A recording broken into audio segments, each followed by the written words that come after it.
Olá a todos, meu nome é Thiago Leite, sou nutricionista, sou educador físico, especialista em musculação e treinamento de força, especialista em nutrição esportiva, possuo mestrado e doutorado em bioquímica pela UFRJ, atualmente sou docente dessa mesma instituição. Quero dizer para vocês que eu estou muito feliz que você esteja aqui com a gente, para a gente poder discutir, falar um pouquinho de ciência e mostrar algum recurso ergogênico que realmente aparenta ter efetividade segundo a literatura científica. Então, vou mostrar para vocês nesse mini curso, tema central sendo tamponante, aplicabilidade no esporte, e realmente os tampões, em determinadas situações, em determinadas condições, eles podem realmente ser efetivos para melhorar a performance, pouco que seja, que é difícil realmente melhorar a performance, principalmente indivíduos atletas já altamente treinados e adaptados ao que fazem. Mas por mais que seja pouco, isso pode ser a diferença ali no pódio. Tá? Então espero que vocês aproveitem, que vocês revejam esse vídeo várias vezes, quantas vezes quiserem, que realmente possa agregar valor, vocês consigam aplicar já amanhã, algum conhecimento aqui adquirido. Bom, então primeiramente eu vou mostrar para vocês como que vai ser a condução aqui do curso, os temas com que eles vão aparecer. Então, vou mostrar primeiramente qual será a sequência da apresentação.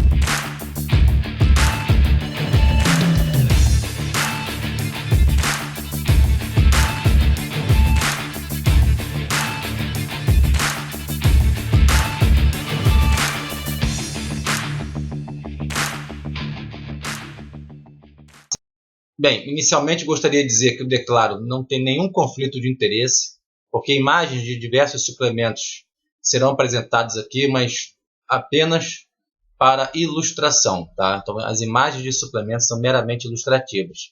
Não tenho nenhum conflito de interesse, não trabalho para a indústria. Tá? Então, para frisar que ao longo dessa apresentação realmente não há nenhum conflito de interesse. Bom, entrando então aqui no tema, para fazer esse início, como que se dá a síntese de ATP? É claro que eu não vou explorar aqui com detalhe. Em outros vídeos, em outras aulas, será até o objetivo, explorar com mais detalhe como que se dá a síntese de ATP. O fato é que esse ciclo não para. Qual ciclo?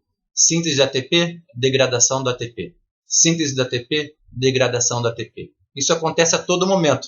Seja você dormindo, seja você fazendo exercício, acordado, vendo televisão, comendo uma pizza, seja o que for. Ele não para em todas as células, em algum grau isso está acontecendo. É claro que a velocidade desse ciclo pode ser alterada. Se você está dormindo, a velocidade dessa geração do ATP e a posterior degradação é um pouquinho mais lento. Se você está fazendo atividade física, principalmente em tecidos musculares, essa velocidade acaba aumentando um pouco mais. Por isso que eu botei o ponto de interrogação ali embaixo. Como que se dá a síntese de ATP? Como que a célula consegue converter uma molécula de ATP a partir de uma molécula de ADP. Isso também pode ser tecido específico. Nem todos os tecidos, nem todas as células terão todas as vias metabólicas descritas capazes de gerar ATP. Tá? Então, tem célula que só tem uma, tem célula que tem 3, e até a proporção que você vai usar uma ou outra depende então da característica do exercício. Vamos ver um pouquinho mais de detalhe. Então, está aqui, por exemplo, um ser humano correndo. Ali eu aumentei a mitocôndria. A mitocôndria é uma organela intracelular que é capaz de gerar ATP a partir de carboidrato, a partir de lipídio, a partir de aminoácido. Corpos cetônicos também podem gerar ATP a partir dela. Até eventualmente um etanol, álcool também, dá para gerar em algum grau ATP. Carboidrato e creatina também podem gerar ATP, não pela mitocôndria, mas pode acontecer também a síntese de ATP no citosol. Tá? Então, carboidrato e creatina, citosol, carboidrato, lipídio, aminoácido, eventualmente corpos cetônicos e etanol, necessariamente na mitocôndria. Correto? Então, por exemplo, quando você pega esses dois atletas aqui no extremo, um é o campeão de 100 metros rasos, numa prova de atletismo. Ele faz a prova de 100 metros rasos em mais ou menos 9,58 segundos, esse é o recorde mundial. Deu uma velocidade média de 37,5 km por hora. Já aqui no outro extremo tem uma prova de maratona, mais de 42 mil metros, 42 quilômetros. E o recorde mundial são 2 horas e 2 minutos e 57 segundos. Uma média impressionante também de 21 km por hora ao longo dessas 2 horas de prova. Então, será que o sistema energético predominante numa prova de 100 metros rasos é semelhante a uma prova de maratona? Claro que não. Então, por isso que eu estava falando sobre a síntese ATP. Então, as vias metabólicas principais que geram ATP são creatina, creatina fosfato, didaticamente falando, Creatina, creatina fosfato, glicólise dita anaeróbia ou fermentativa, porque não utiliza nas 10 reações enzimáticas oxigênio. Pode ser também a fosforilação oxidativa, que em parte usa o citosol e em parte usa a mitocôndria. A fosforilação oxidativa, então, só acontece nas células com capacidade de fazer geração de ATP aerobicamente, porque depende de uma mitocôndria. E a fosforilação oxidativa, então, consegue gerar ATP a partir do carboidrato, do lipídio, do aminoácido, dos corpos cetônicos e, eventualmente, como já dito, do etanol também. Tá? Agora, o carro-chefe, vamos colocar assim, para a fosforilação oxidativa, acaba sendo a gordura ou o carboidrato. Tá? Proteína, eventualmente, tá? Sob sua forma de aminoácido. Corpos cetônicos também, é verdade. Só se você tiver certo adaptado ou tiver um jejum muito prolongado, onde seus corpos cetônicos estiverem mais elevados no sangue. O etanol, realmente, só se você tiver bebido um monte e for fazer atividade física. É o cenário que eu consigo imaginar. Então, por exemplo, quando o Usain Bolt, o campeão dos 100 metros rasos, faz essa prova, ele utiliza preferencialmente, querendo ou não, creatina fosfato. Por que eu brinquei aqui querendo ou não? Porque o músculo esquelético do Usain Bolt, ele literalmente não pensa. Ele não sabe se tem que usar creatina fosfato, gordura ou carboidrato ou qualquer outra coisa, como fonte de energia. Mas apesar dele não pensar, ele responde a estímulo. E qual é o estímulo ali no quadríceps, no posterior de coxa do Usain Bolt, naquele momento? A demanda é por uma geração de ATP em atividade muito alta. Ou seja, ele tem uma demanda para a produção de ATP absurda naquele curto espaço de tempo. Então, o músculo vai selecionar a via metabólica com maior potência para gerar ATP. Tá? Então, qual é a via metabólica com maior potencial para gerar ATP? Ou seja, produz maior quantidade de ATP por segundo. Essa via é a via da creatina, creatina fosfato, que é uma única reação enzimática no citosol que já consegue, então, converter uma molécula de ATP a partir do ADP a custas da fosforilação. E esse fosfato vem da molécula creatina fosfato. Então, a creatina fosfato perde o fosfatozinho, é convertido em creatina livre, e aí você forma uma molécula de ATP. Então, isso é muito rápido. Então, essa é uma característica da via metabólica creatina fosfato. Consegue gerar muito ATP por segundo, porém, uma outra característica é que ela acaba rápido, porque os seus estoques iniciais de creatina fosfato são baixos. Por isso que já o segundo corredor, o aqui de baixo, que é o campeão da maratona atual, não vou me recordar o nome dele, mas durante a prova dele, ele usa majoritariamente a fosforilação oxidativa, que é uma via, então, dependente de oxigênio. Então, ele usa carboidrato, ele usa lipídio, claro que ele usa também carboidrato de forma fermentativa, claro que em algum grau ele usou creatina fosfato, principalmente se ele tiver que dar um tiro para quebrar o ritmo de prova, ou subir uma ladeira, uma montanha, ou se no final da prova, faltando 100 metros, ainda tem alguém do lado dele, ele tem que dar aquele sprint final, mas percentualmente falando, mesmo assim a creatina fosfato, para gerar o ATP total gasto na prova, foi muito pouco. Então, no maior, ele acabou usando fosforilação oxidativa via carboidrato, via gordura. Então, o músculo seleciona, entendeu? Se ele vai usar uma via metabólica em detrimento da outra, em função da demanda da ATP. Aqui é só para exemplificar, então, que se você está usando muito metabolismo de carboidrato, principalmente a parte fermentativa, você acaba produzindo muito próton como subproduto. Não vou entrar em detalhe aqui, mas esse próton, a origem dele não tem nada a ver com o ácido lático. Tá? Então, na verdade, você nem produz muito ácido lático. Vamos deixar isso de lado e em outro momento, em uma outra aula, eu explico melhor. Mas o fato é que, se você tem um exercício intenso o suficiente, onde a sua demanda principal não é nem a creatina fosfato e nem é a fosforilação oxidativa, está exatamente ali no meio termo, sua demanda é maior pela glicólise ou glicogenólise fermentativa, ou dita anaeróbia, você tem como subproduto próton. Lactato também, tá? O lactato também vai aumentar, mas não tem a relação, de novo, que o lactato é o causador da queda do pH. Não seria isso. Mas são dois eventos que acontecem simultaneamente. Então você aumenta o próton, você aumenta o lactato. E esse próton aumentando pode cursar com a instalação da queda do pH. Então, na realidade, já está descrito na literatura que o pH de um músculo esquelético no repouso gira em torno de 7, 7,1, né? E já no exercício extremo, intenso, pode chegar até 6,5. Você, assim de cara, pode até achar que foi uma queda pequena, só 0,5, 0,6 pontos, de 6,5 para 7,1. Isso não é tão pequeno na realidade. É mais ou menos já você aumentar a concentração de próton em 5, 6 vezes. Então, você tem uma queda do pH de 7,1 para 6,5, naquele meio intracelular, naquela célula, a concentração de próton, na realidade, aumentou em torno de 5 a 6 vezes. Então, não é tão pequeno assim. Imagina você aumentar seu salário em 5 a 6 vezes. Não é tão pouco, né? É verdade? Gente, existem vários mecanismos propostos, né, que argumentam como o pH, ou qual seria o mecanismo de ação do aumento da concentração de prótons estaria impactando aí na instalação da fadiga muscular. Então, vou ler aqui para vocês. Há uma estreita relação entre a acidose muscular e a fadiga, pelos seguintes efeitos dos íons próton. 1. Inibição da velocidade máxima de encurtamento muscular. 2.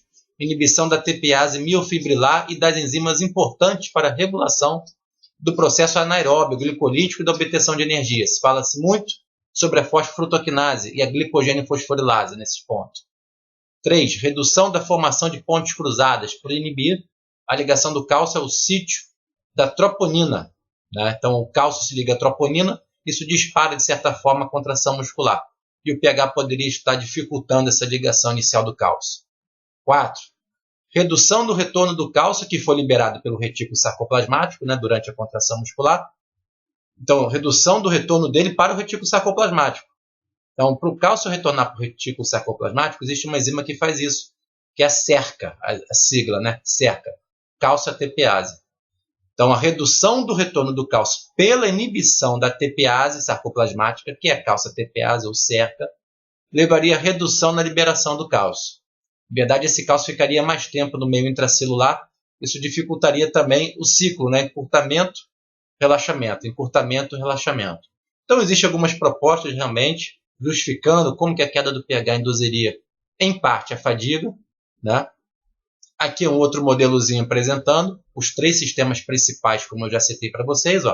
Sistema creatina-fosfato, glicolítico e a respiração mitocondrial. Fosforilação oxidativa, aeróbia. Então, como vocês podem ver nesse modelozinho, até não tão complexo, né? Um modelo fácil, peguei uma imagem de um livro-texto, botaram ali descrição das atividades. Então, você vê que a creatina-fosfato, lançamentos, saltos, chutes, corridas curtas, duração única ou intermitente. Então, é algo muito rápido, correto? Você tem uma demanda por energia muito rápida e você tem que produzir esse ATP nesse curto espaço de tempo. Né? Já que o glicolítico, corridas mais longas, rockers de gelo, alpinismo, duração única ou intermitente também. Você já está falando de corrida de 2, 3, 4, 5 minutos, 800 metros, 3.000 metros, 1.500 metros, mais ou menos isso. Né? 1.500 metros, já 3.000 metros já passaria um pouco, para quem gosta desses valores, dessas contas assim. E aí eu marquei em vermelho ali, causas da fadiga. Por que o cidadão fadiga numa prova dessa? Pode estar envolvido com acidose metabólica, mas não só ela, tá vendo? Sempre é multifatorial, então vários mecanismos para tentar explicar a fadiga. A acidose metabólica, gente, é apenas um deles. Já se você for numa creatina fosfato, de novo ali, em cima, né, não tem nada a ver com acidose metabólica. Como o exercício é muito curto, uma prova de 100 metros, usar em Bolt fadiga numa prova de 100 metros, não por conta de uma acidose metabólica, porque o pH ali nem de fato caiu, não deu tempo. Mas tem outros mecanismos envolventes, como a queda da própria creatina fosfato, a queda da relação ATP-ADP e o subproduto da degradação da ATP, um deles, né, o fosfato inorgânico aumentando. Isso tem relevância também. Já quando o exercício é mais longo, a disponibilidade de substrato, principalmente o glicogênio, pode estar associado à instalação da fadiga, desidratação, hipertermia, distúrbio hidroeletrolítico, né? Então isso pode aumentar ali, potencializar uma fadiga. Já não teria tanto a ver pela acidose metabólica, nem tanto pela questão da creatina fosfato. Isso aqui é importante dizer nesse momento, porque o potencial para suplementação de alguém que seja um tampão, seja um bicarbonato, ou alguém que vai aumentar sua capacidade tamponante, como a betalanina, ao se tornar carnosina, o potencial para esses dois suplementos é justamente nessa faixa aí do meio, exercícios glicolíticos.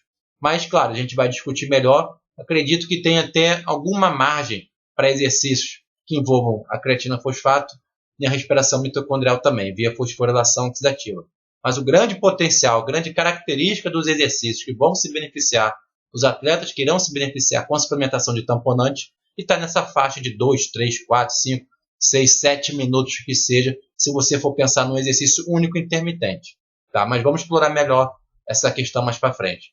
Em cima, uma das definições de fadiga, diminuição da força ou potência muscular em resposta a um esforço voluntário, levando a uma redução no desempenho. Tá? Então, esse aqui é um artigo que eu posso disponibilizar para vocês. Eu acho que vale a leitura. Os mecanismos celulares que envolvem a fadiga no músculo esquelético. Então, tem vários, como já citei. Fadiga é difícil até você estudar. Normalmente é dividida em central e periférica. Na vida real acaba sendo uma mistura de ambas. Mas eu fiz questão de marcar ali com aquela seta vermelha, ó, a queda do pH. A queda do pH também está envolvida com uma fadiga muscular.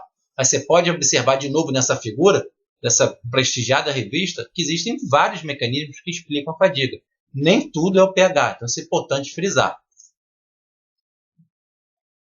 Então aqui é um resumo até agora. Fadiga é um fenômeno multifatorial, por vezes, como já citado, dividida como fadiga central ou periférica.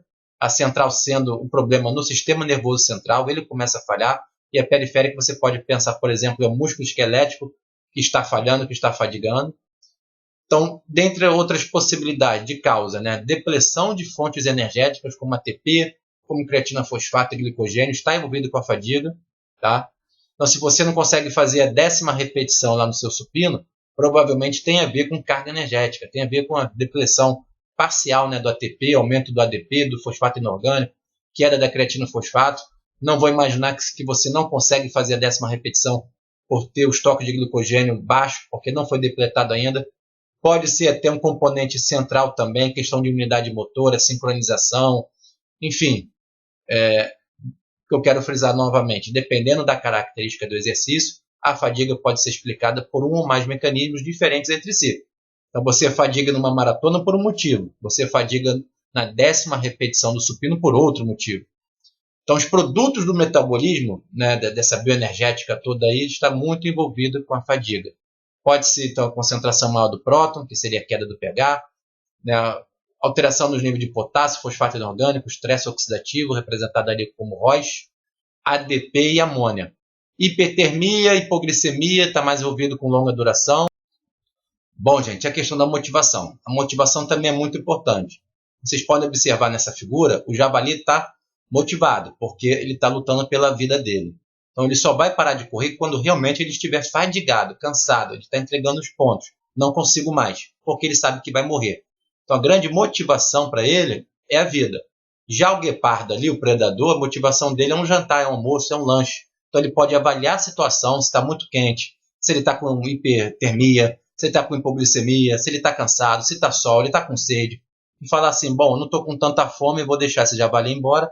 Depois eu busco o meu jantar, o meu almoço. Então, ele avaliou a situação. Então, quem realmente estava fadigado ao parar? O javali ou o guepardo? O javali, quando ele parar, realmente ele está fadigado. O guepardo não. Ele cansou, mas não foi totalmente exaurido. Então, motivação é a palavra-chave até para a fadiga, né? Você vai para uma aula de spinning com uma música boa e uma música ruim, mesma pessoa nas mesmas condições, na mesma aula, com o mesmo professor, o que varia a música, uma música interessante, uma música legal, você vai muito melhor. Motivação conta muito. Então, preste atenção nisso. Motivação conta muito. E mal comparando, a gente está muito mais para guepardo na academia do que um javali. Você não vai no seu limite. Então, motivação conta muito e conta muito também para o seu cliente, né? Então, seja o exemplo, o sucesso, para você tirar as âncoras do seu cliente. Por que o seu cliente não deslancha? Você tem que identificar essas âncoras. Por que ele não consegue fazer sua dieta? Por que ele não consegue emagrecer? Por que ele não está conseguindo ganhar massa magra como desejado? Tenta identificar essas âncoras e vai tirando uma por uma. E muitas das vezes, motivação. Está faltando motivação ali.